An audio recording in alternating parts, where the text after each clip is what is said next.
हाँ जी बच्चों। तो जय श्री राम। सबसे पहले आप लोगों को कैसे हो आप लोग। थंबनेल तो आपने देख ही लिया होगा और पता चल गया होगा हम आपसे क्या बात करने वाले हैं। देखो, आज पूरी दुनिया ही राम में हुई पड़ी है और हो भी क्यों ना।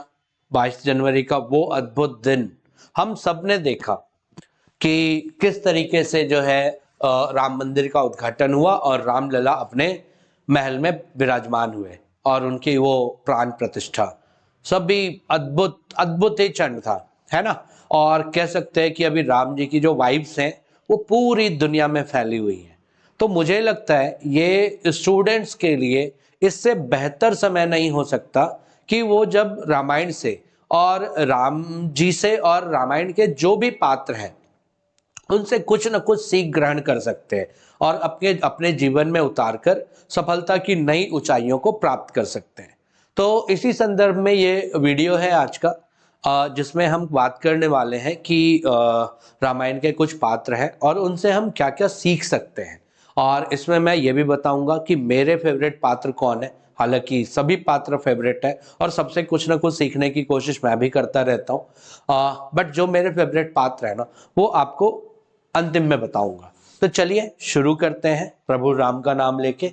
और देखिए, सबसे पहले बिल्कुल शंका नहीं है कि जो रामायण में जिनसे हमें सबसे ज्यादा सीख मिलती है वो है साक्षात प्रभु श्री राम। प्रभु श्री राम से ना एज अ स्टूडेंट हम बहुत कुछ सीख सकते हैं। क्या सीख सकते हैं? देखो, सबसे पहली चीज जो प्रभु श्री राम हमें सिखाते हैं वो है सहनशीलता और धैर्य। हालांकि दोनों एक दूसरे के पर्यायवाची हैं, तो आप कंफ्यूज मत होइएगा। बट सहनशीलता कैसे हम सीख सकते हैं राम जी से? अब देखो, राम जी का राज्याभिषेक होने वाला था, वो राजा बनने वाले थे और एक दिन पहले मतलब उनको पता चलता है कि वो कल से मतलब राजा नहीं बनेंगे, उनको राजा नहीं बनना। अच्छा, राजा ही नहीं बनना बल्कि उनको जो है वनवास भी जाना है और वनवास भी 1-2 महीने के लिए नहीं, पूरे 14 साल के लिए। अब सोचो कि अगर एक साधारण इंसान होता उसमें क्या बीतती। गुस्सा हो जाता, विरोध करने लगता और कुछ नहीं तो रोने तो जरूर लगता। लेकिन राम जी को देखो, उन्होंने कितने सहज भाव से अपने पिता की जो आज्ञा थी उनको स्वीकार कर लिया और सिर्फ वो वनवास नहीं गए बल्कि जो पूरे 14 साल जो है उन्होंने कितनी सहनशीलता के साथ बिताया, है ना। और आप सोचो कि रावण को मारना और सीता जी को वापस लेके आना उनके लिए कितनी बड़ी बात थी। साक्षात प्रभु थे, वो अवतार थे विष्णु जी के, लेकिन उन्होंने एक मैसेज दिया। वो इंसान अवतार में थे, मतलब इंसान की फॉर्म में थे उस समय। तो उनको पता थी कि इंसान की मर्यादाएं होती हैं और उन मर्यादाओं को अगर तोड़ा तो जो इंसान है उनको एक सीख नहीं जाएगी, वो भी शॉर्टकट्स को फॉलो करने लगेंगे। तो उन्होंने देखो कितना वेट किया, कितना धैर्य दिखाया। और जो एक साधारण इंसान, और मतलब ये एक्चुअली हमारे लिए सीख है कि हम जो step by step step by step step by step जाके जो है कैसे सफलता को प्राप्त कर सकते हैं। तो राम जी से की जो सहनशीलता और धैर्य है वो हमें ये सिखाती है कि अपने लक्ष्य को प्राप्त करने के लिए हमें लगातार प्रयत्नशील होना चाहिए, लेकिन उतना ही हमें सहनशील भी होनी चाहिए, क्योंकि बीच में बहुत सारे ऐसे पड़ाव आते हैं जहां हमारा धैर्य टूटने लगता है। तैयारी के दौरान, पेपर की तैयारी के दौरान, एकेडमिक्स में हो या फिर कॉम्पिटिटिव एग्जाम्स की तैयारी, बहुत बार हमारा धैर्य टूटने लगता है। लेकिन अगर हम राम जी के चरित्र को दिमाग में रखें तो वो सहनशीलता और धैर्य हमेशा हमारी क्या रहेगी? बरकरार रहेगी। दूसरी चीज जो राम जी के व्यक्तित्व से हमें सीखने को मिलता है वो है आज्ञा का पालन। आप देखो कैसे राम जी के पिताजी ने उनको वनवास के लिए बोला और वो बिना नानुकुर किए, इवन उनके चेहरे पे कोई भी परेशानी का थोड़ा भी एक वो नहीं, अंश नहीं दिखा और उन्होंने सहज भाव से, हाँ पिताजी बोल रहे हैं चलो करना है तो करना है। तो ये देखो, ये कितनी बड़ी सीख देती है हमें, है ना। हम हमारे माँ बाप हमें लेकर ना बहुत सारे सपने देखते हैं। आप देखो, जब आपको, अच्छा एक बात बोलूं, अगर मैं पूछूं कि आप अपने मम्मी पापा के कौन हो, तो आपका जवाब होगा कि ये सवाल ही अजीब है। ये या तो हम अपने मम्मी पापा के बेटे हैं या बेटी हैं, यही ना। लेकिन अगर मैं बोलूं बिल्कुल आप गलत भी नहीं हो, आप मम्मी पापा के बेटे बेटी ही हो। लेकिन अगर मैं बोलूं कि आप अपने मम्मी पापा के सेकंड चांस हो तो आप क्या कहोगे? हाँ, हो गया ना, लगा ना आपको अजीब। देखिए, जहां तक मेरा मानना है ना कि जब आपका जन्म होता है ना, तो आपके मम्मी पापा वो किसी भी स्थिति में हो, वो लाइफ के अच्छे स्थिति में हो या बुरे स्थिति में हो, लेकिन उनको उनके दिमाग में कहीं ना कहीं एक कसक रहती है कि जो मैंने नहीं किया ना, जो हम नहीं कर पाए, वो हमारा बच्चा करेगा, हमारा बेटा करेगा, हमारी बेटी करेगी। और बहुत बार या तो वो अपना सपना आपको बताते हैं या नहीं बताते, लेकिन उनके दिमाग में कसक रहती है कि जो हम नहीं कर पाए वो हमारे बच्चे करेंगे। तो आप अपने मम्मी पापा के ना सेकंड चांस हो। तो अगर आप इस चीज को समझ गए ना, तो आप देखो कि आपके मम्मी पापा की क्या चाह है, वो आपसे क्या उम्मीद करते हैं, और इसको आप जितनी जल्दी समझ लोगे ना, तो वही फिर आपका भी सपना बन जाएगा।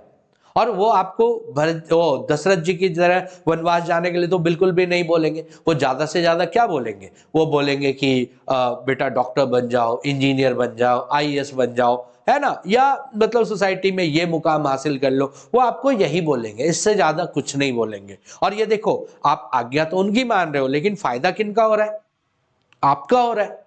तो आप आज्ञा का पालन कैसे, किनसे सीख सकते हो, मर्यादा पुरुषोत्तम श्री राम जी से। अगली चीज शांति। अब ये भी कहीं ना कहीं सहनशीलता का ही जो है पर्यायवाची है, शांति। आप देखो राम जी के जीवन में कितनी सारी जटिलताएं आई, लेकिन उन्होंने कभी अपना क्रोध खोया। लक्ष्मण जी गुस्सा हो जाते थे, लेकिन उन्होंने कभी जो है अपना क्रोध नहीं खोया, लगातार शांत भाव का प्रदर्शन करते रहे।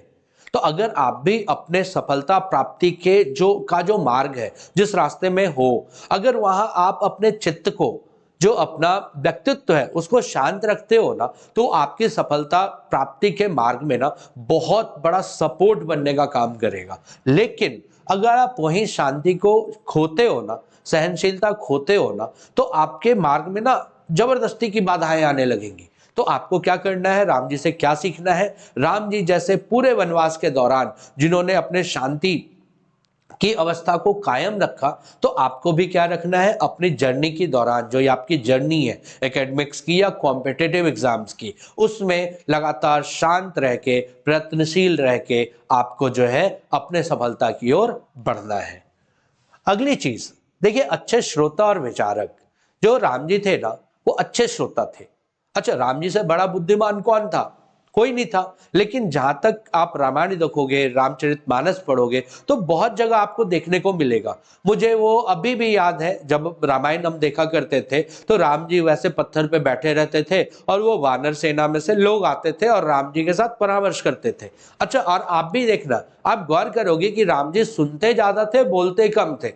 एक साधारण वानर सेना भी उनके पास आती थी और उनको कुछ सलाह देती थी, तो राम जी बहुत अच्छे से सुनते थे। तो ये हमें क्या सिखाता है, हमें ये सिखाता है कि हमारे आसपास जितने भी लोग हैं ना, वो हमें कुछ ना कुछ सिखाते हैं।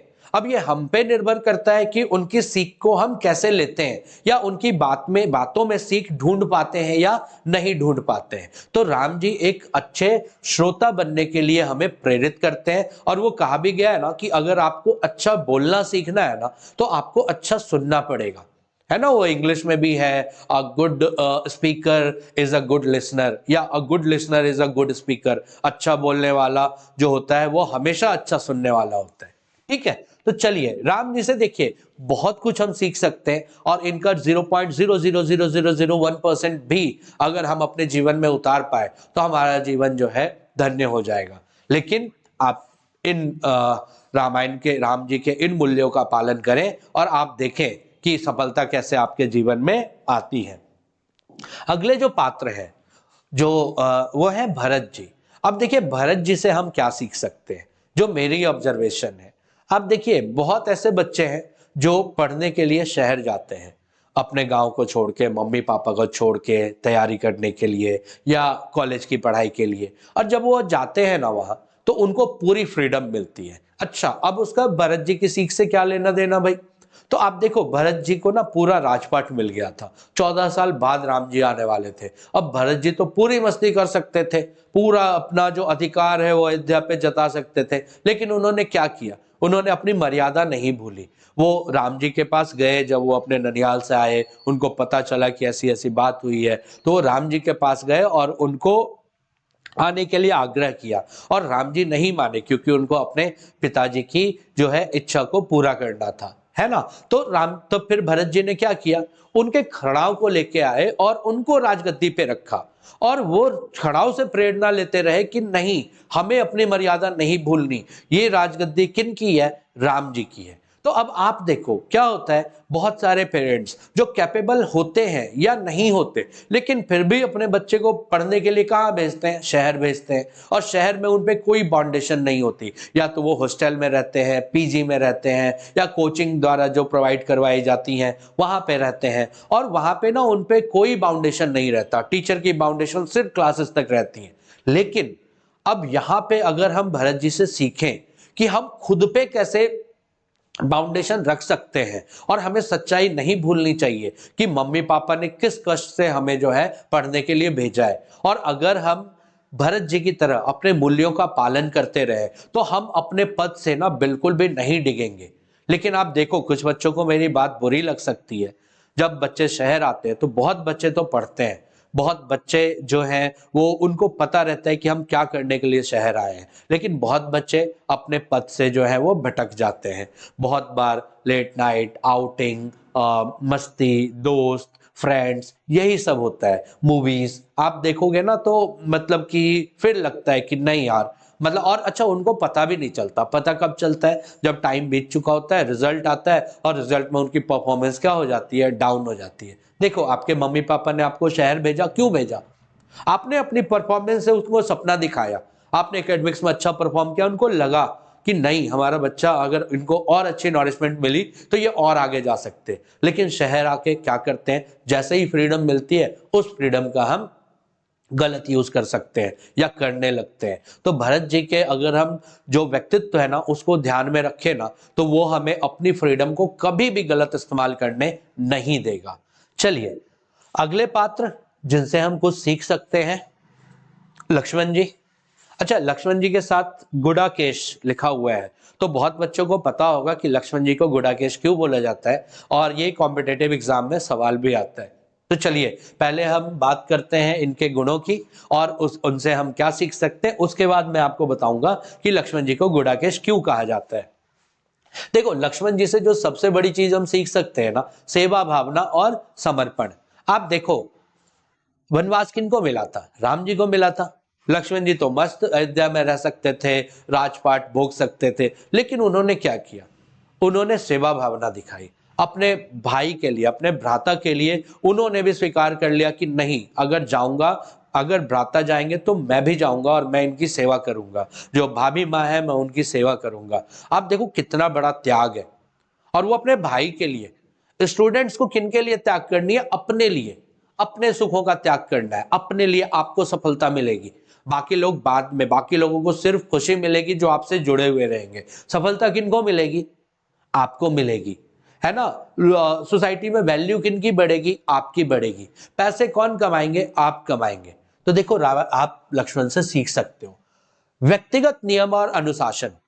आप देखो, लक्ष्मण जी, सब जिन्होंने भी रामचरितमानस पढ़ी है या रामायण देखा है उनको पता होगा कि लक्ष्मण जी जो है कितने अनुशासित थे। और अगेन, अनुशासित किन के लिए, अपने भ्राता और अपनी भाभी माँ के लिए, है ना, कि उनको किसी भी तरह की जंगल में समस्या ना हो, कुछ भी ना हो। वो जब जा रहे थे वो मृग को पकड़ने के लिए, राम जी, और उनके पीछे जब लक्ष्मण जी भागे थे तब भी उन्होंने वो लक्ष्मण रेखा खींची थी। सबने इसके बारे में जरूर सुना होगा। खैर, तो देखिए, व्यक्तिगत नियम, अब इन्होंने खुद पे कितना कंट्रोल किया हुआ था, कितने मतलब अनुशासित और व्यक्तिगत नियम के ये पाबंद थे। और हम स्टूडेंट क्या करते हैं, रूटीन बनाते हैं, लेकिन उस रूटीन को हम फॉलो करते हैं क्या। अब देखो, हमें स्टूडेंट्स आजकल जो है मीम्स आते हैं, वो मीम्स रूटीन्स पे मीम्स बनने लगे हैं यार, और वही स्टूडेंट्स उन मीम्स को पढ़ के मजा लेते हैं। लेकिन आप देखो कि वो जो रूटीन है ना, वो स्टूडेंट के लाइफ का एक पार्ट है, रूटीन के बिना स्टूडेंट नहीं है। और अगर आपके पास रूटीन नहीं है ना, तो सॉरी टू से, आप भी कहीं ना कहीं स्टूडेंट नहीं हो, आप एक अलग दुनिया में खुद को माने हुए हो स्टूडेंट। लेकिन अगर आपके पास रूटीन है और आप उसको फॉलो कर रहे हो तो आप सही मायने में स्टूडेंट हो। तो अनुशासन का पालन बिना रूटीन के नहीं हो सकता, और वो रूटीन जो है, अनुशासन का पालन, वो हम लक्ष्मण जी से सीख सकते हैं। ठीक है, चलिए, वीरता और स्त्री सम्मान। वीरता तो हम कह ही नहीं सकते कि कितने वीर थे हमारे लक्ष्मण जी।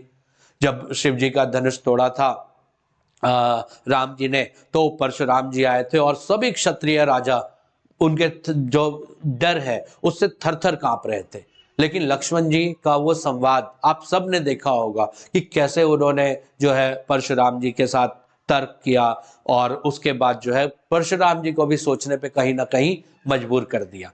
ठीक है, तो आप इनसे जो है छात्र जीवन में व्यक्तिगत अनुशासन के बारे में सीख सकते हो। एक रूटीन बनाओ, उसको फॉलो करो। रूटीन बनाना इंपॉर्टेंट नहीं है, सब बच्चे रूटीन बनाते हैं और इसी पे तो मीम्स आ रही हैं। उसको फॉलो करो और फिर देखो आपको सफलता कैसे नहीं मिलती। खैर, अब रही बात गुडाकेश की, तो गुडाकेश भी जो है ना वो कहीं ना कहीं लक्ष्मण जी का जो ये अनुशासन और व्यक्तिगत नियम वाला पार्ट है ना, जिनसे हम सीख सकते हैं, उसी वही गुडाकेश का भी मतलब है। गुडाकेश का मतलब होता है नींद पर विजय प्राप्त करने वाला। आपको पता है लक्ष्मण जी ने नींद पर विजय प्राप्त कर ली थी और वो 14 साल तक सोए नहीं थे। सोचोगे, और आप जो है 14 साल क्या 14 घंटे भी सोना ना पड़े तो फिर बड़ी समस्या आ जाती है। लेकिन मैं नहीं कह रहा कि आप 14 साल तक ना सोने का जो है वो प्रण ले लो, लेकिन हाँ, जब तक सफलता नहीं मिलती तब तक नींद जो है वो सेकेंडरी होना चाहिए और जो कोशिश है वो प्राइमरी होना चाहिए। ये हमें लक्ष्मण जी से सीख मिलती है। अच्छा, आपको पता है कि लक्ष्मण जी के अलावा एक और है, उनको भी गुडाकेश बोला जाता है, बताइए कौन है? जी, कुछ बच्चों को तो पता चल गया होगा, वो है अर्जुन जी। अर्जुन जी को भी गुडाकेश बोला जाता है और लक्ष्मण जी को तो बोला ही जाता है, और इसका मतलब होता है नींद पर विजय प्राप्त करने वाला। और इसके लिए एक और शब्द है, योग निद्रा। तो अभी पेपर में बहुत बार पूछा जाता है नींद पर विजय प्राप्त करने वाला, तो गुडाकेश हो तो आप गुडाकेश टिक करोगे, और कभी कभी योग निद्रा होती है तो आप योग निद्रा भी टिक कर सकते हो। अगले पात्र जिनसे हम सीख सकते हैं, हनुमान जी। हनुमान जी से देखो क्या सीख सकते हैं, अद्भुत साहस। बहुत बार बच्चों से सुनने को मिलता है, रे हमारे पापा तो बहुत गरीब हैं, हम कैसे डॉक्टर बन सकते हैं, हम कैसे इंजीनियर बन सकते, अरे हम तो गांव में रहे हैं, हम कैसे इंजीनियर बन सकते हैं, हम कैसे यूपीएससी की तैयारी कर सकते हैं, अरे हम तो हिंदी मीडियम में पढ़े हैं, अरे हम तो सरकारी स्कूल में पढ़े हैं। आप देखो, कोई मतलब नहीं है, आपके अंदर साहस होना चाहिए। साहस होना चाहिए, आप कुछ भी कर सकते हो। और आप डेटा उठा के देख लो, बहुत बच्चे जो सरकारी स्कूल बैकग्राउंड से होते हैं, गांव के बैकग्राउंड से होते हैं, जिनके मम्मी पापा का फाइनेंशियल बैकग्राउंड अच्छा नहीं होता, वो भी लाइफ में अच्छे अच्छे पोजीशन पे पहुंचे हुए हैं। और ऐसे एक्सेप्शंस नहीं है, नंबर्स हैं। तो आप देखो हनुमान जी हमें क्या सिखाते हैं, साहस, डरना नहीं है, किसी से नहीं डरना। वो घुस गए थे लंका में और पूरे लंका को जला दिया उन्होंने, है ना। और क्या कह रहे थे वो लोग कि देखो एक वानर आया है और ये जो है, तो ऐसा ही होता है कि जब हम शहर जाते हैं और हम गांव के होते हैं और शहर वाले मजाक उड़ाते हैं हमारा कि अरे ये गांव का लड़का कहाँ यार। लेकिन आप गौर करो, आप अगर आप में टैलेंट है, क्या गांव क्या शहर, जो जो आपका मजाक उड़ा रहे थे ना, अगर आपका टैलेंट है ना, वो 2 से 3 महीने में आपके फैन बन जाएंगे। तो हमें हनुमान जी सिखाते हैं साहस, हर काम में निपुणता। अब ये देखो, ये स्टूडेंट कैसे सीख सकते हैं हर काम में निपुणता। मतलब देखो, ऐसा होता है कि बहुत बार हम मैथ्स में बहुत अच्छे होते हैं, तो हमें लगता है कि नहीं नहीं हमारा मैथ्स अच्छा है, साइंस अच्छा नहीं है। या चलो कॉम्बिनेशन होता है कि मैथ साइंस का तो कॉम्बिनेशन होता है कि जो बच्चा मैथ्स में अच्छा है वो साइंस में भी अच्छा होगा। लेकिन मैथ साइंस वाले जो होते हैं, आर्ट्स के सब्जेक्ट होते हैं ना, ह्यूमैनिटीज के, उसमें अच्छे नहीं होते। लेकिन ऐसा नहीं है, आप ही में से बहुत ऐसे बच्चे हैं जिनकी मैथ्स और साइंस में उतनी ही पकड़ है जितनी ह्यूमैनिटीज के सब्जेक्ट पे। और ये फायदा कब करता है, जब यूपीएससी की तैयारी कर रहे हो, है ना। आपके अगर आप साइंस और आर्ट्स का कॉम्बिनेशन है, तो आप देखो ना आज की डेट में जितने भी यूपीएससी निकालने वाले बच्चे हैं, उनमें ज्यादातर मेडिकल और इंजीनियरिंग बैकग्राउंड के हैं। क्यों? तो वो एक कॉम्बिनेशन है। तो हमारे अंदर क्या होता है, अगर हम आईआईटी या नीट या इंजीनियरिंग या मेडिकल बैकग्राउंड में जा रहे हैं, तो हमारा माइंडसेट है कि हमको यार एसएसटी तो नहीं पढ़ना, ह्यूमैनिटीज तो नहीं पढ़ना। उसी तरीके से जो वो आर्ट्स बैकग्राउंड में जा रहे हैं, उनके दिमाग में 10th क्लास से ही क्रिएट होने लगता है कि चल यार साइंस और मैथ से तो पीछा छूटा। लेकिन अगर सोचो कि आप एक कॉम्बिनेशन बना के चलते हो, तो आगे जाके आपको जो स्पेशली यूपीएससी एग्जाम है उसमें दिक्कत नहीं होने वाली। तो आप हनुमान जी से सीख सकते हो कि ऐसा नहीं है कि हनुमान जी जो है एक काम में बहुत निपुण थे और एक काम उनको बिल्कुल भी नहीं आता था। जब हनुमान जी हर काम में निपुण हो सकते हैं तो हमें यही तो वो मैसेज दे रहे हैं कि बाबू आप भी जो है हर काम में निपुण हो सकते हो। तो आप हर सब्जेक्ट्स पे, हाँ ऑब्वियस है कि अगर आप साइंस साइड से हो तो साइंस आपका फोकस होना चाहिए, बट ह्यूमैनिटीज के सब्जेक्ट्स को भी आप नहीं छोड़ सकते। आप इंटरेस्ट के लिए उसमें स्टडी करो और वो आपको कभी ना कभी काम देगा। आप जब ह्यूमैनिटीज के स्टूडेंट हो, साइंस और मैथ्स को आप नहीं छोड़ सकते। हाँ वो पेपर में नहीं पूछा जाएगा ठीक है, लेकिन पेपर 12 तक, ग्रेजुएशन तक, उसके बाद क्या? उसके बाद तो आपको कंपटीशन में आना ही है ना, और फिर वहां पे आपको पढ़ना ही पड़ेगा। एसएससी का आप एग्जाम देते हो, उसमें जीएस पूछा जाता है, तो वहां पे आपको साइंस पढ़ना ही पड़ेगा। मैथ्स के क्वेश्चंस होते हैं, यूपीएससी में जाते हैं बच्चे, सोचते हैं कि चलो ह्यूमैनिटीज से हैं, वहां पे सीसैट का एग्जाम होता है, वहां पे आपको मैथ्स पूछा जाता है, और देखो कि आसान मैथ्स होते हैं, यूपीएससी लेवल की तैयारी करने वाले, और वो मैथ्स से डर रहे होते हैं। रीजन वही है कि उनको शुरू से उधर फोकस करते हैं, मैथ साइंस पे फोकस करते हैं तो ह्यूमैनिटीज छूटता है, ह्यूमैनिटीज पे फोकस करते हैं तो मैथ साइंस छूटता है। तो हनुमान जी हमको ये सिखाते हैं कि हमें हर सब्जेक्ट में, हर काम में निपुण होना चाहिए। अगला, चिंता मुक्त। देखो ये एक बहुत बड़ा दौर है, अभी ना आपका फेस बड़ा क्रूशियल है। आप जिस दौर से गुजर रहे हो, आप या तो एकेडमिक्स में हो या कंपटीशन की तैयारी कर रहे हो, तो आप पे ना बहुत सारा प्रेशर है, बहुत सारी उम्मीदें हैं, सब कुछ है। लेकिन अगर आप प्रेशर में आ गए और चिंता में आ गए तो आप ना, आपका लक्ष्य, अच्छा लक्ष्य तो वही रहेगा, आप लक्ष्य से दूर होते जाओगे। लेकिन अगर आप चिंता मुक्त हो, आप रिजल्ट की चिंता ही मत करो, आप अपनी जर्नी को एंजॉय करो, बट ऑनेस्टी के साथ। आप ऑनेस्ट रहो कि आज जो हमने पढ़ा ना, उस पढ़ाई में हमारी कोई कसर नहीं रही, रिजल्ट जो होगा देखा जाएगा। लेकिन अगर आप रिजल्ट को सोच रहे हो ना कि रिजल्ट पता नहीं क्या होगा, हम पढ़ रहे हैं, आप पढ़ नहीं पाओगे, और यकीन मानो आपका रिजल्ट नहीं होगा। हर दिन, डे टू डे, आपका आज का दिन सिर्फ आप इतना फोकस रखो, आज जो हमने पढ़ा है वो हमने अपना बेस्ट दिया या नहीं दिया। कल जो हम पढ़ेंगे, हम अपना बेस्ट दे, अगर हम बेस्ट नहीं दे रहे तो हमको सोचने की जरूरत है कि हाँ हमें हमारा बेस्ट कैसे निकालना है खुद से। तो लेकिन चिंता नहीं करनी, लक्ष्य को लेकर कभी चिंता नहीं करनी। हनुमान जी ने कभी नहीं की, इनसे ज्यादा तो जॉली मूड में कोई रहते ही नहीं थे। तो आप हनुमान जी से ये चीज सीख सकते हो, कुछ भी मुश्किल नहीं। जी, जिनकी बात मैं कर रहा था कि गांव बैकग्राउंड से आने वाला लड़का, मेरा पहला दिन था, गांव बैकग्राउंड से आने वाला लड़का, मतलब गांव की लैंग्वेज बोलने वाला लड़का, एक बड़े से कॉलेज में जहां पे इंग्लिश में बातें हो रही हैं। लग रहा था कि यार पता नहीं क्या होगा, लेकिन फिर लगा कि नहीं यार, जैसे मैं हूं वैसे सब है ना, और मजाक उड़ा। लेकिन धीरे धीरे धीरे वही मजाक उड़ाने वाले दोस्त दोस्त बनते गए, और उसके बाद जो है कॉलेज में एक रेपुटेशन आई, और पहला ही जब पेपर हुआ उसके बाद जो मजाक उड़ा रहे थे वो भी फैन बन गए। तो ये आपके साथ भी हो सकता है, ठीक है। खैर, तो आप हनुमान जी से ये भी सीख सकते हो कि मुश्किल कुछ भी नहीं है। देखो उनको संजीवनी नहीं मिल रही थी, उनको पता नहीं चल रहा था वो रावण की माया की वजह से, तो उन्होंने क्या किया था, पूरा वो पर्वत ही उठा के ले आए थे। कुछ भी मुश्किल नहीं है आपके लिए, तो हनुमान जी से आप बहुत कुछ सीख सकते हो। अगले पात्र, अंगद जी। अब अंगद जी से क्या सीख सकते हैं? तो देखो अंगद जी से क्या सीख सकते हैं। अच्छा, मैंने बोला था ना कि मेरे जो फेवरेट पात्र हैं इस रामायण में, वो है अंगद जी। अंगद जी से देखो मैं क्या सीखता हूं। अंगद जी ने क्या किया था, अंगद जी और रावण का जो संवाद है रामचरितमानस में, ये देखो दो दोहे मैंने लिखे हुए हैं, और उनका अर्थ भी है, आप यहाँ भी पढ़ सकते हो और अर्थ भी, भावार्थ भी पढ़ सकते हो। तो क्या सीखते हैं हम, अंगद जी ने हमें क्या सिखाया। अंगद जी एक बालक, मतलब युवा अवस्था में हम कह सकते हैं कि मतलब एक सिंपल सा लड़का, अगर हम सिंपल भाषा में बात करें, पहुंच गए वहां लंका, और कहां पहुंच गए, रावण के राज दरबार में। और रावण बड़ी बड़ी बातें कर रहा था, उनको बरगलाने तक की कोशिश करी रावण ने कि यार ये तो मतलब सिंपल सा लड़का है, इसको तो हम राम के अगेंस्ट ही भड़का देंगे। क्या बोला कि तुम्हारे पापा को, तुम्हारे पिताजी को राम ने मार दिया और तुम उनका संदेश लाए हो।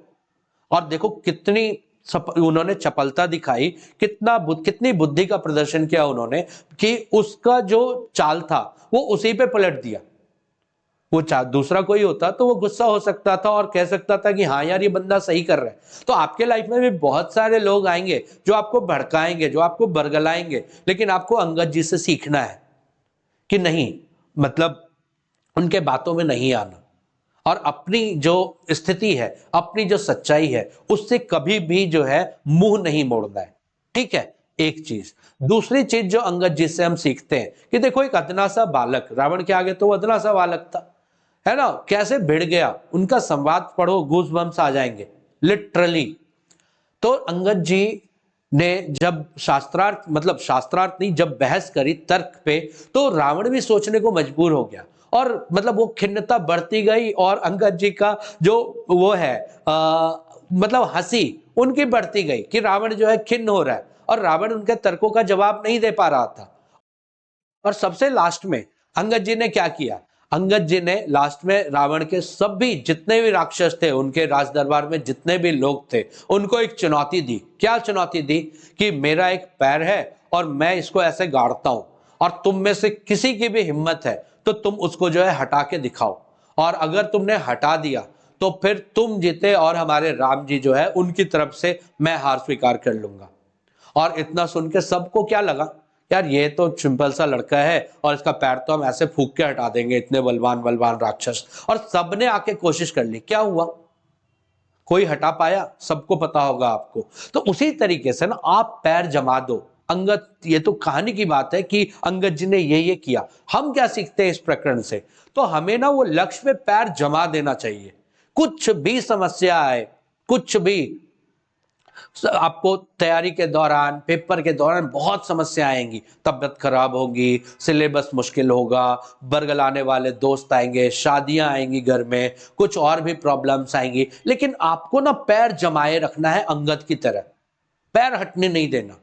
और अगर पैर नहीं हटा आपका तो लास्ट में क्या हुआ था, रावण खुद आया था। सोचो, उतना महान, उतना प्रकांड विद्वान ब्राह्मण जो है वो खुद आया अंगद जी के पैरों में लटकने के लिए। लेकिन अंगद जी ने क्या किया, तब अपने पैर हटाए और वहां भी उन्होंने अपनी चतुराई दिखाई कि बोला कि पैर पकड़ना है तो मेरे पैर मत पकड़ो, राम जी के पैर पकड़ो, वो तुम्हें क्या कर देंगे, माफ कर देंगे।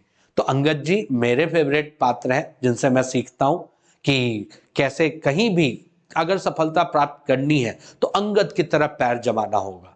ठीक है, चलिए अगले पात्र। अगले पात्र कौन है? अगले पात्र है रावण। अच्छा, अब देखिए यहां पे रावण, रावण के साथ आपने गौर किया होगा जी नहीं लगा। अच्छा, और दूसरा यहां पे हमने कुछ उनके पॉइंट्स लिए भी नहीं है। तो देखिए ये क्या सिखाता है, ये सिखाता है कि आप कितने भी बड़े ज्ञानी हो, अगर आपके अंदर अहंकार आया ना तो आपका सारा ज्ञान, आपको जो समाज में इज्जत है, सारी रिस्पेक्ट, वो सब क्या हो जाएगी, खत्म हो जाएगी। तो अगर आपके अंदर ज्ञान है तो ज्ञान में अहंकार नहीं आना चाहिए और उस ज्ञान को आपको मिसयूज नहीं करना चाहिए। बहुत बार क्लास में बच्चे होते हैं और वो बहुत टैलेंटेड होते हैं, बहुत इंटेलिजेंट होते हैं, लेकिन उस इंटेलिजेंस को ना वो मिसयूज करने लगते हैं। वो आप समझ रहे होंगे क्या मैं कह रहा हूं, इससे आगे शायद मैं ना बोल पाऊं, लेकिन अगर आप टैलेंटेड हो ना तो आप टैलेंटेड रहो, उस टैलेंट को मिसयूज करके दूसरों को बरगलाने की, दूसरों को अट्रैक्ट करने की जरूरत बिल्कुल भी नहीं है। आप अच्छे हो, आप अच्छे रहोगे तो दुनिया आपको राम जी की तरह पूजेगी। लेकिन अगर आपने अपने टैलेंट को, अपने ज्ञान को मिसयूज किया ना तो हाल किनका वाला होगा, रावण वाला। तो रावण से आप सीख सकते हो कि ज्ञान के बावजूद जो है अहंकार नहीं करना चाहिए, नहीं तो आपका सारा ज्ञान, यहां तक कि सारी रिस्पेक्ट और आपसे जुड़े लोगों की भी रिस्पेक्ट, वो भी क्या हो जाएगी, धराशायी हो जाएगी। ठीक है, चलिए, तो ये कुछ पात्र थे रामायण के जिनसे जो है हमें लगता है कि ये सीखना चाहिए। तो ये आज का वीडियो था जिसमें कोशिश की है कि आप इस वीडियो से कुछ सीख ले पाओ।